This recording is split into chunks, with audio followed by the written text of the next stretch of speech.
And joined by me again this week, we have Nordonia freshman Logan Purcell. Logan, once again, thank you so much for joining us this week. It's really a pleasure to be having you for our episodes. Let's get right down into business here. First, with the NBA draft. The Cavs, with the number 5 overall pick, second year in a row they've had that. Last year they selected Darius Garland. This year they select Auburn forward Isaac Okoro. In terms of his overall stats, he only played 1 year at Auburn, but his stats weren't bad: 13 points per game, 2 assists, 5 rebounds, and about a steal per game. A lot of people thought the Cavs were going to draft Obi Toppin because of that Ohio connection. He went to Dayton, but here they found a defensive stalwart, it looks like, in Isaac Okoro. Logan, what are your thoughts on this draft pick that the Cavs have now? I think from a defensive perspective, I think the Cavs are really going to be able to step up there. I think they definitely needed the forward help defensively.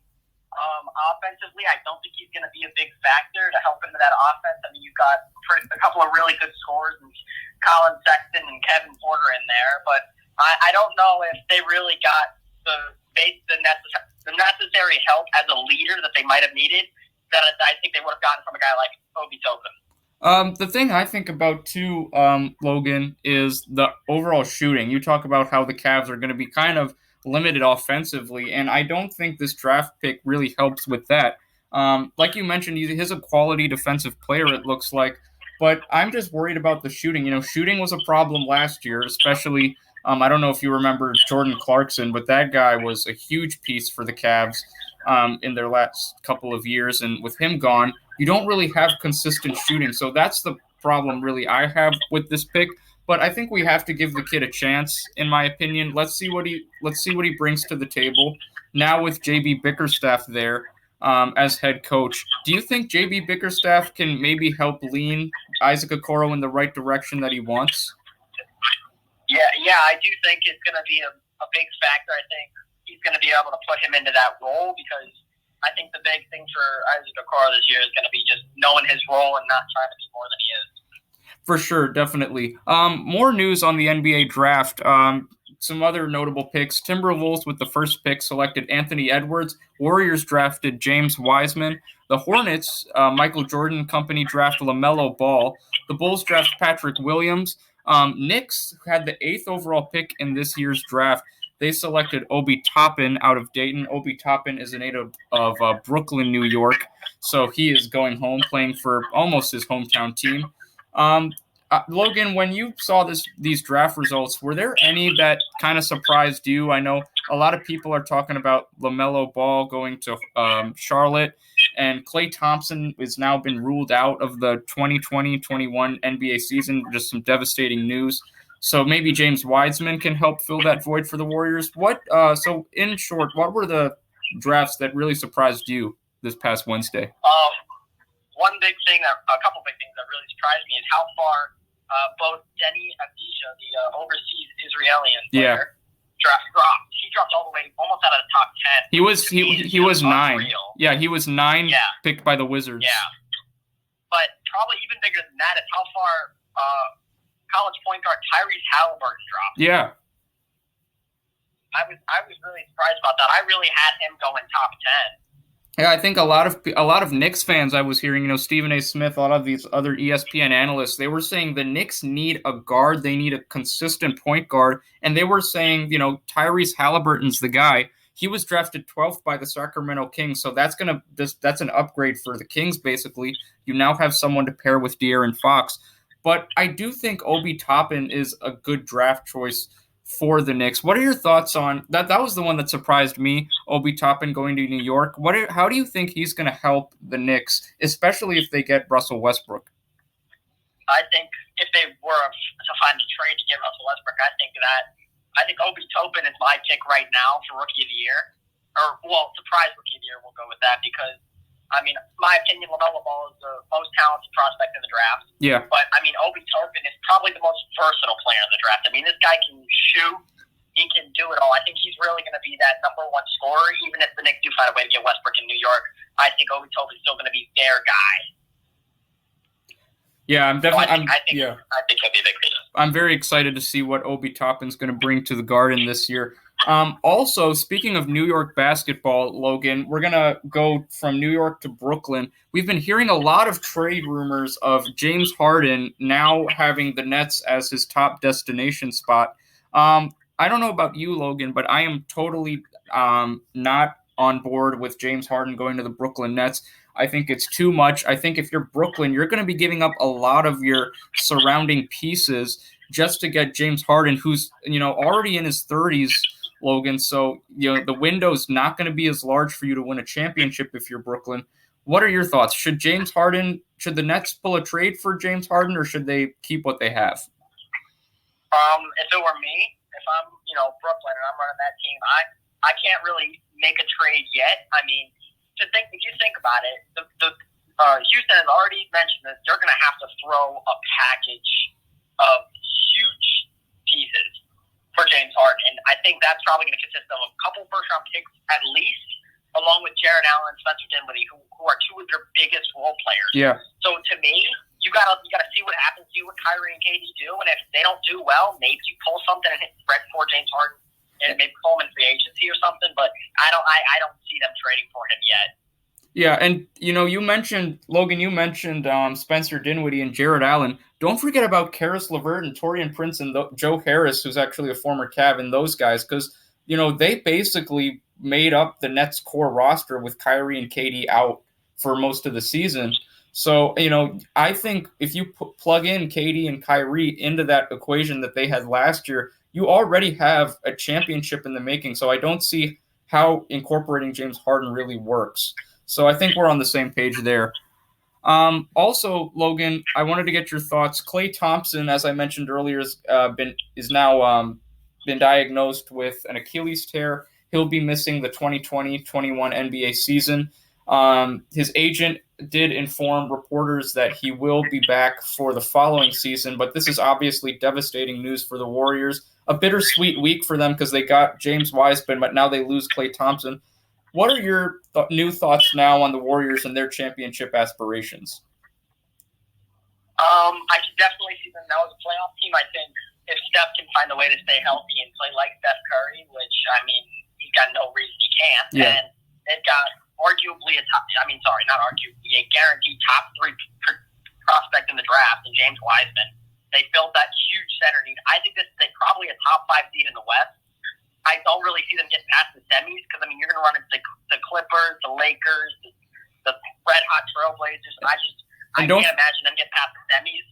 But, I mean, I think they get out of the first round. And don't forget about Phoenix either, Logan. I mean, they just got Chris Paul. I mean, you have Devin Booker there, too. You have a lot of young talent. So Phoenix is definitely in the playoff mix as well in the West. Yeah. I mean, I don't know about Phoenix. I definitely think that they have a lot of young pieces. I think DeAndre Ayton he's due for a really big year, and I think it's going to be the season for him. Do you think the Suns are going to be a playoff team this year? Yeah, I definitely think they'll probably be. I don't know. I wouldn't say top 5 seed. I mean, that West every year, as you know, is absolutely stacked. Right. And I think it's going to be stacked again this year. I think it's going to be very top heavy, but I think the Suns could probably sneak in a 6th or 7th seed. Let's go back. Our final topic for the NBA, on the Cavs. This is the Cleveland Sports Show, after all. Do you think overall the acquisition of Isaac Okoro is going to help Cleveland more, or it's going to make the Cavs worse? I definitely think. I mean, you have a top 5 pick in the draft. That pick is going to help them a lot. I think from a defensive aspect, they won't be given.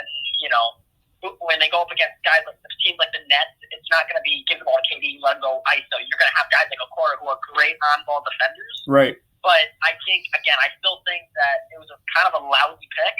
I think they definitely could have gotten a much better player.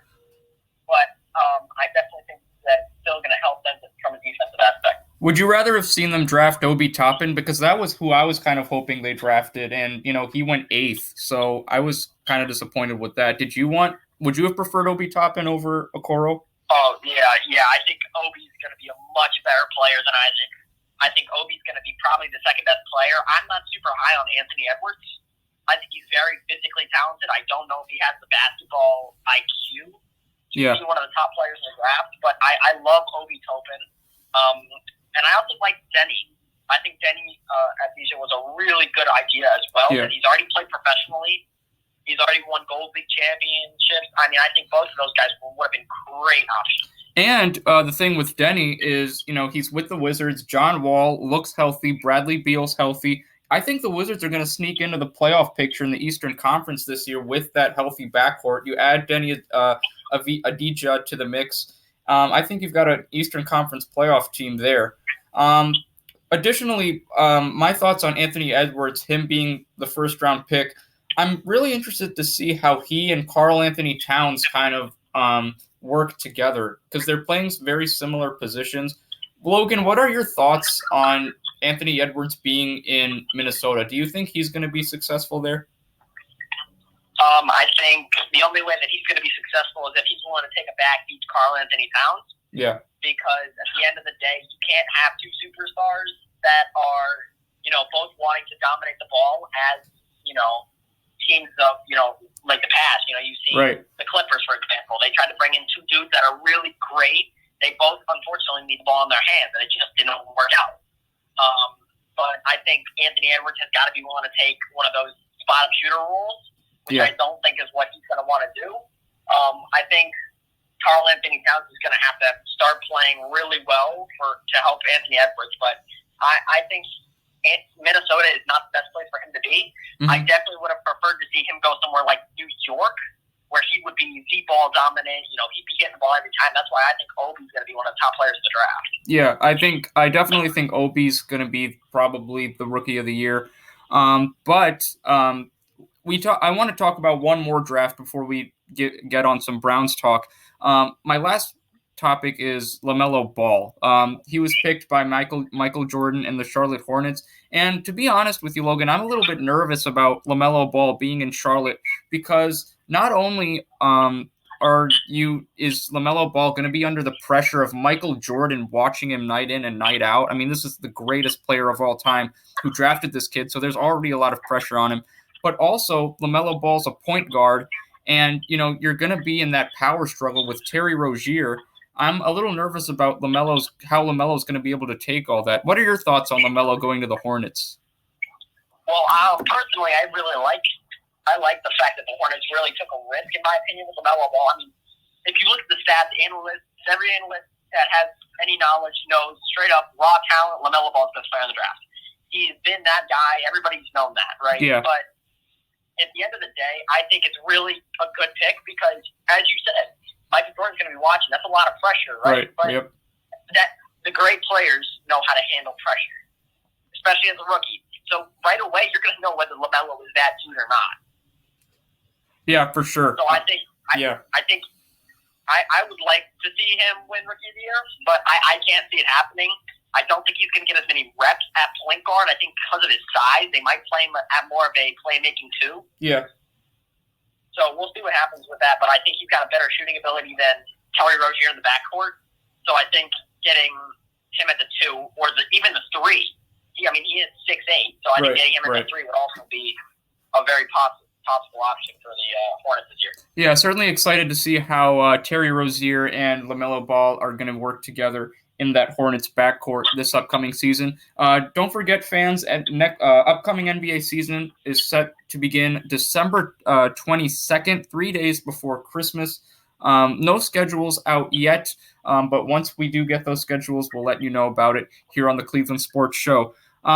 Logan, it's time for some Browns talk, and you were 100% right on the ground and pound game. It was a very low-scoring game. It was 3-0 at halftime in this Browns matchup against the Houston Texans that took place this past Sunday. Browns overall get the win, 10-7 victory. They're now 6-3 on the season. Baker Mayfield didn't throw for any touchdowns this past week, but Nick Chubb had a huge touchdown for the Browns. Overall, it was a rough conditions once again for Cleveland. But Logan, what were your overall thoughts on this Browns victory? For me in this past week against the Texans, I wasn't really watching as much about the win. Because, again, as you previously mentioned last week, these next few weeks are going to be pretty much blow-bys. I think the Browns have a lot more firepower. I think they're on a borderline elite team on paper. But what I was really watching for this past week was watching Nick Chubb off of his injury. I was a little bit worried about that because I saw he was questionable going into the game. But, they said he was going to be active. They said he'd be taking limited touches. I mean, he still did his thing. I was really impressed to see him fight through that injury and still ball out. And Deshaun Watson for the Texans, Logan, 20 for 30, threw for 163 yards. He did have one touchdown. Were you pleased with how the Browns overall defended Deshaun? And if not, what could they have done better? I think one of the biggest things about the Browns defense, when you think of the Browns defense, there's nothing to be super excited about. Right. It's not a great defense. Right. Again, the D-line is really good. I think the D-line gets a lot of pressure on quarterbacks. Yes. But I think when you run into issues is when you have a mobile quarterback who can get out of the pocket consistently and make throws on the run. Yeah. So, that's why I think you saw the Browns take an absolute spanking in week 1 to the Ravens. A dude like Lamar Jackson, he's going to kill the Browns defense because when it comes down to at the end of the day, besides Denzel Ward, they have nobody in that secondary. Mm-hmm. Nobody can really guard up man-to-man, so they have to basically stay in a zone and rush for every down. Yeah. So I think when it comes to that, I think I was impressed with the Browns D-line getting to watch the way that they did. When it comes to the secondary, they got to be able to man up better. Yeah, for sure. Here is Logan. I'm going to play a little bit of a sound clip from Browns coach Kevin Stefanski after the win this past Sunday. And in this audio clip, Stefanski talks about how Nick Chubb and Kareem Hunt in particular have kind of had each other's backs, and it showed a lot more in this win on Sunday. So here's the sound clip for that. Okay, I think they do inspire each other. I think they push each other. Kareem got dinged there for a second, so Nick went in, and then Kareem was ready, so Nick went back in, Kareem went back in, and Nick just came out. Nick just those two guys do their job. They do it obviously at a high level, but they are all about the team, and I appreciate that. So that was Kevin Stefanski, Logan, on how Kareem Hunt and Nick Chubb have basically been able to work together in beautiful harmony so far, according to Kevin Stefanski. What are your thoughts on their overall play, especially on Sunday? Do you think that their play is going to help the Browns in the postseason? I think the biggest question mark for the Browns is for the offensively was definitely the O-line. Right. You've seen Baker. Baker, when he's playing well, is looking like a top 10 quarterback in the NFL. He looks great. Like when he played against Cowboys a few weeks ago, you saw that. He put up 40 points, almost 40 points at halftime. Cincinnati as well. He did his thing, all right? So I think Baker was a little bit of a question mark, but not as much as the O-line. The O-line was the biggest reason the Browns really struggled last year. But I think definitely with the run game and how that's been really stepping up, I've gotten a lot more confidence in the Browns' run game. I think the duel in the backfield with Nick Chubb and Kareem Hunt is going to be very dangerous for teams going into the postseason. And Logan, sorry about that. We have another game this week for the Cleveland Browns. They'll be going up against the Philadelphia Eagles, who just lost their most recent game this past Sunday, a 27-17 loss to the hands of the New York Giants.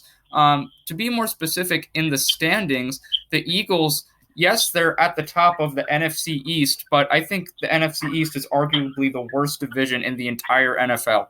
The Eagles have a record of 3 wins, 5 losses, and 1 tie, and they are first place in the NFC East. I think a record like that in any other division is going to certainly not even put you in the top 2. The Browns, more specifically, have a 6-3 record, 6 wins, 3 losses. They're still third in the AFC North, but they're on to have the same win percentage now as Baltimore, so they can take that second spot. And this game against the Philadelphia Eagles, to me, Logan, definitely looks like a win here, and it'll definitely help, I think, boost them in those AFC North standings Do you think the Browns are going to get a win against Carson Wentz and the Eagles? Yeah, I think the Browns, like I said earlier, these next few weeks are going to be pretty easy blow-bys. I think it'll be pretty much a blowout. If I'm going specifics, I'm going to go 31-14. Wow. But I mean, they really gotta clamp down on Wentz because I mean, Wentz is one of those guys very similar to Baker. He hasn't had a great couple of years. He's been dealing with some injuries. He looked like an MVP 2 seasons ago, but I mean, he hasn't been the same guy since. But I mean, he still has it in him. So that secondary has to play well. They've got to be able to guard, guys like Alshon Jeffrey and guys like that. They got to get in there. Yeah, absolutely. As we mentioned, Logan, Browns versus Eagles this upcoming Sunday at 1 p.m. live from First Energy Stadium in downtown Cleveland. That will be the final game of the Browns' 3-game homestand. After this week, the Browns will head to Jacksonville for a matchup with the Jaguars. That'll be game 1 of a 2-game road trip. That second game will be December 6th in Tennessee against the Titans. The Browns will then return home December 14th for an 8:15 p.m. evening matchup against the Baltimore Ravens. Tennessee had a great start to the season, Logan. So I want to kind of preview ahead here to that Browns-Titans matchup on December 6th. We'll obviously talk a lot more about it when the time comes. But do you see the Browns possibly upsetting the Titans? I right now, as everything has been playing out, I can't see that happening. I think this Titans defense has played much better than expectations this season. I think Ryan Tannehill has played out of his mind. Yeah, he's playing really well and really efficient. And although a lot of defenses have been able to really stop Derrick Henry, I mean, he just continues to tear defenses apart week in, week out. I can't see the Browns secondary not only stopping Derrick Henry, but also keeping up with A.J. Brown and Corey Davis on that Titans receiving core. Yeah, certainly. I'm going to be interested to see that matchup. That'll be on December 6th at 1 p.m. But this weekend on Sunday, 1 p.m., Browns versus Eagles live from First Energy Stadium. Very excited to see that game. Well, Logan, that concludes our segment this week for the Cleveland Sports Show. Once again, thank you so much for joining me this week. You really know your sports. That's why I'm so happy to have you on the show.